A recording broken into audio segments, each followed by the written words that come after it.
A tie? Well, Belize and Bill Coolman have amazingly been dead even for the last two Super Chevy events.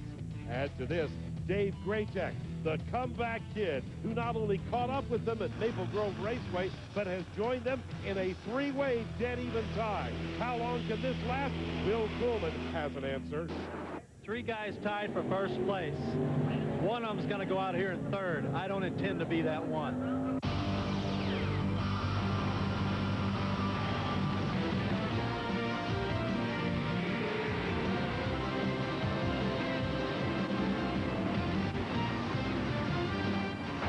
Welcome to this special ESPN2 Speed World coverage of the Super Chevy Show from Norwalk Raceway Park. Bill and Debbie Bader's beautiful facility, and the weather partly cloudy, 84 degrees, just a light wind.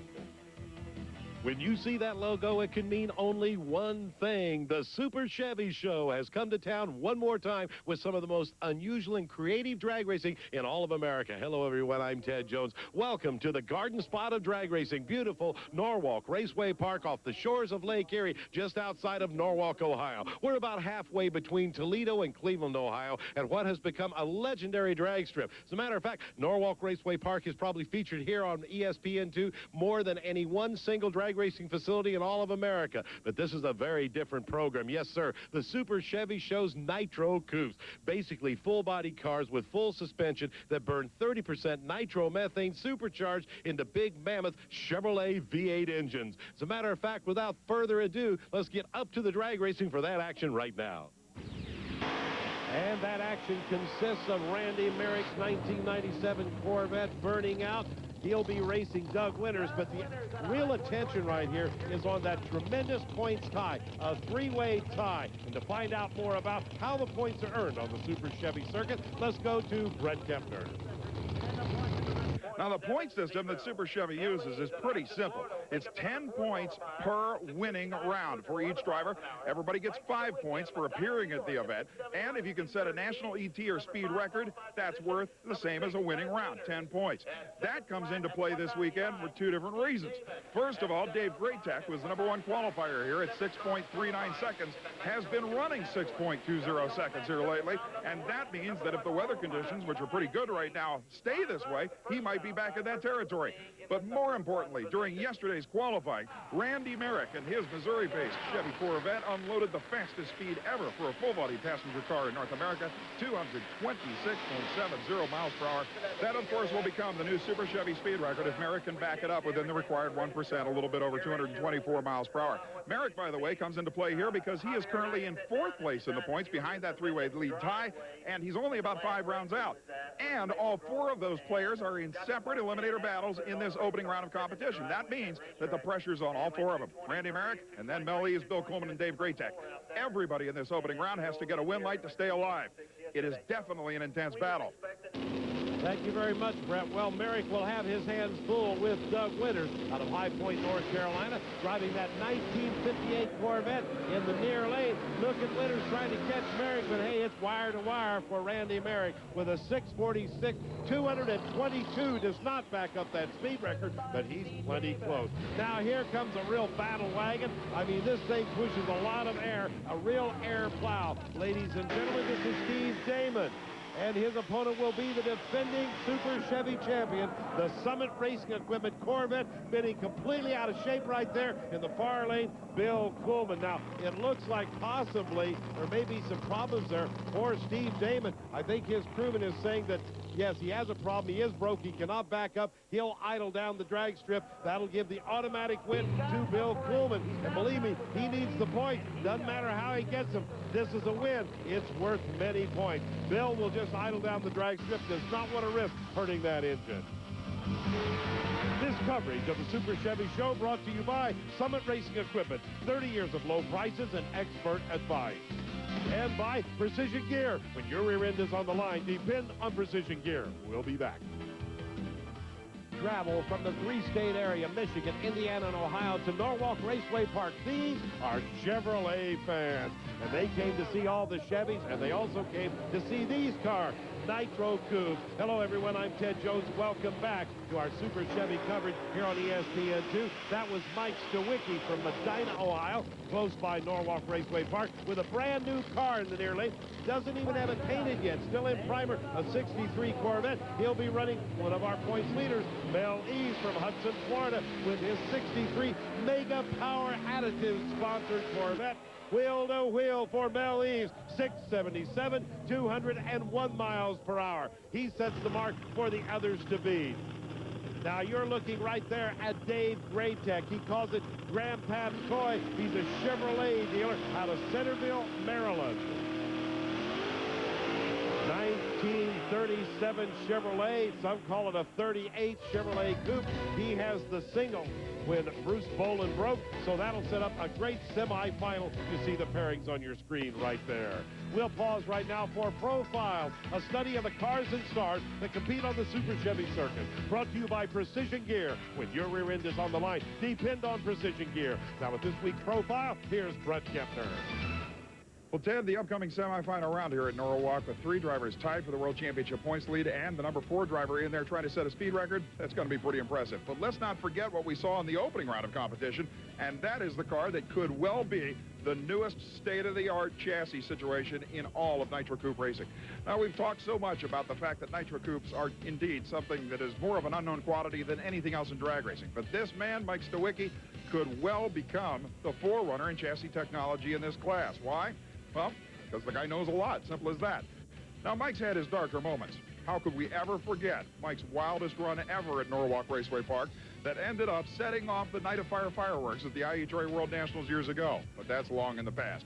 Now, a brand new G-Force race cars chassis and 63 Corvette body, as well as some of the trickiest technology in the engine department, could make Mike one of the absolute killers in this category, literally by the next event. We asked Mike Stawicki what it took to put this car together, and indeed, how it's going to run in the future. The biggest thing we're trying to accomplish is to make the car very stable and very, very strong so that it would handle. We wanted to make all the power we could to get it to the ground, so we kind of set the car up like that to make that happen. If I'm not mistaken, this is one of the first carbon fiber injector systems that anybody's used in this class as well. Where are some of the other trick areas of this car that people couldn't see visually? We put an iron Merlin motor in to try to make the percentage of the weight on the front different. These cars seem to want to carry the wheels a long ways, and I don't think that's the fastest way down the racetrack.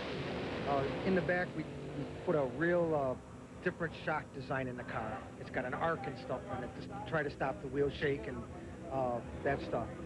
Besides that, I just can't express how strong the car is. Well, considering the Nitro Coupes are only allowed 20% supercharger overdrive, they're only allowed 30% nitro, and the fact that nobody has ever worked a nitro combination in a fully suspended car, how much easier would it be to get these cars down the track if you didn't have to worry about shocks? Oh, a whole bunch, because you use the clutch to get it down the racetrack. Now you got the suspension to worry about, and you have to be right on with the clutch in order to get it to go. Using the old technology, 630s last year, what's the potential of this thing? We really feel it'll go 20s, 620s at well over 225 when we get it right. Is that going to be enough? I don't know. They're really going fast now.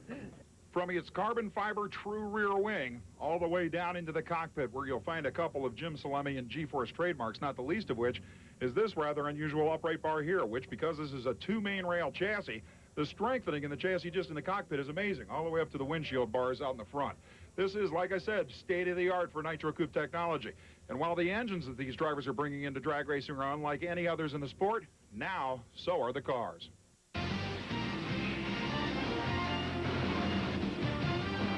We'll take a break. When we come back, we'll continue with Nitro Coupe action. Stay tuned. Lay down that remote. You like this show. Baseball tonight, and Sunday Night Baseball is the Orioles Battle of the Tribe. On ESPN2, RPM tonight. NASCAR wins.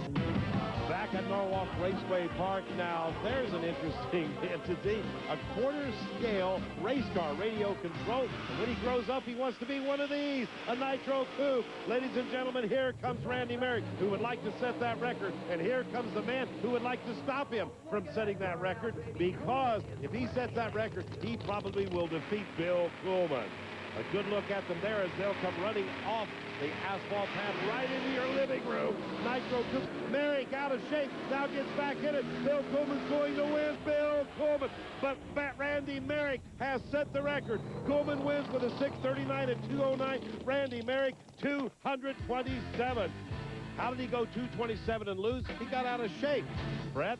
Had you not won that round, the next pair would determine who was the points leader. Now the winner in the next pair is only going to be the guy that's still tied with you. But I don't even know if that'll make you as happy as that number.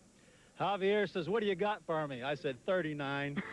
That's what I told him before. I said, I got a 39. Can you handle that? Evidently, he could. 6:39, 2:09. But there it is, folks, a new record. Let's go to Brett once again. No radio in there? I can't even get my door open. I shook it so hard. You see me get out this side? Is that what happened? I couldn't get out. Yeah, my door won't open over there. Well, your door doesn't open, your radio doesn't work, so you probably don't know that even though you lost that round, you still got 10 points. Oh, did I? I went 224? Nope, you went 227. Did you see how hard I pedaled it? Yeah. What do you think it's going to run? What do you think it's going to run, Brett? It's a 230-mile-an-hour car. I told you it was. Yes, he did earlier in discussing it with Brett Kepner. He said, if I get this car hooked up and go straight, it'll do 230 miles per hour. But meanwhile, the drama continues. A problem right there for Dave Graytech. The crew working feverishly on that car. Let's see if he can make it through the water box, heats up those massive rear slicks. But meanwhile, remember, a little heat being built up by Mel Lees in the near lane. Oh, nice start right there. Graytech strapped a whole shot on each, speeding off the starting line. Dave Graytech, 645, 215. He's got ET in that car, folks. And with that win, crew chief Jeff Brozovich congratulates the loser. It was scary. I don't know if you heard what happened down the starting line. No, what happened? We fired it up due to the burnout, missing like mad. We had to shut it off. Mel does his burnout. We're there underneath the car. I think they found a spark plug wire or two off, plugged them in, did a short burnout. I mean, just a few feet backed up. A spark plug wire or two off. How does that happen? I think, kidding, kidding. Time now for the Performance Tip. Professional tips on the latest performance technology available with Bill's 200-mile-per-hour Coolman. Items featured on the Performance Tip are available from Summit Racing Equipment. 30 years of low prices and expert advice. You know, what looks like gaskets aren't called gaskets anymore. They're called seals. I'm Bill Coolman with this week's Summit Racing Equipment Performance Tip. You know, gaskets for years have been the good side of racing and the bad side of racing. But gasket leakage is nothing but a problem. But when you get into sealing something, that's where the action really begins. Earls, along with Parker, they're the aerospace people, have gotten together and reinvented what was formerly called a gasket, and now it's a seal. What I'm holding in my hand looks to be a small block Chevrolet valve cover gasket. We have a silicone-based rubber held together with an aluminum center. But what's really unique about this is, besides the fact that it won't leak, you know how silicone is used in many of your applications. We've got little metal stands where you cannot over-torque this. You can reuse it many times. It won't blow. It's steady. It'll seal. Simple as that. But we've gone the gamut in exhaust seals also. The aluminum base holds an insert. The inserts are reusable. You can reuse them up to half a dozen times. And then if you want to basically change to a different port configuration, they've got inserts that you can grind your own port diameters, sizes, widths, heights. They're available right now for all your big and small block Chevys, your big and small block Fords. And they're even getting into the other engines available, the Chryslers and so on. So look for Earls, because for years Earls has been bringing you the best in sealing up the hoses, lines, and anything else you needed to pass lubricants through.